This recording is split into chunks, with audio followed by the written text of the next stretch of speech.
12 যিসকল ছাত্ৰ-ছাত্ৰী এবাৰ ফাইনেল পৰীক্ষা দিবা তোমালোকখন ফৰ্ম ফিল আপ হৈ আছে দেখা পাইছে ইয়াতে তোমালোকে প্ৰথমতে নিজৰ ফটো লগাবা ব্লেক পেন দি সিগনেচাৰ কৰিবা নিজৰ নাম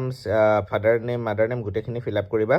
আৰু চাবা যাতে অকনো ইয়াতে ভুল নহয় তোমালোকৰ যিখন মেট্ৰিকৰ যিখন তোমালোকৰ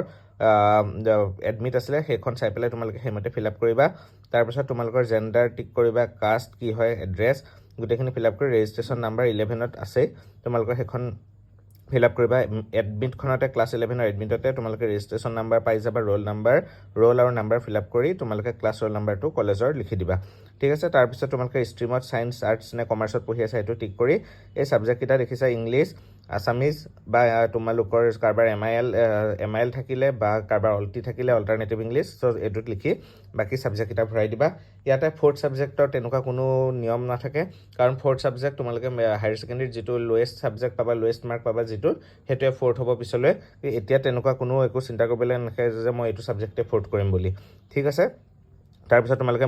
মোবাইল নাম্বাৰ এখিনি ভৰাবা তাৰপিছত মিডিয়ামটো তোমালোকে কিহত লিখিবা কোনটো মিডিয়ামত লিখিবা ইংলিশ নে আসামিজ এটো টিক কৰি তাৰ পিছত তোমালোকে এই বস্তু কিটা এনক্লোজ কৰিব লাগিব 11 ৰ এডমিট মাৰ্কশিট আৰু তোমালোকৰ ৰেজিষ্ট্ৰেচন সাৰ্টিফিকেট এটা তোমালোকৰ ফৰ্ম ফিল আপৰ ফিজটো কিমান হয় বাৰু সো বৰ্ডে দিয়া মতে এখন দেখিছে সো এক্সামিনেশন ফিজ থাকে তোমালোকৰ সেন্টাৰ ফিজ থাকে প্ৰেক্টিকেল ফিজ গুটেইখিনি মিলাই তোমালোকৰ 1350 মান হয় আৰু কিবা কলেজৰ পিছলৈ হেতু এখন কলেজৰ পৰা 1000 रुपीस এফিলিয়েশন ফিজ এটা লয় হেতু বেলেগ কথা এনে পাৰ ষ্টুডেন্ট 1350 হয় যেটো গভৰ্ণমেন্টৰ যেটো ৰেট গতিকে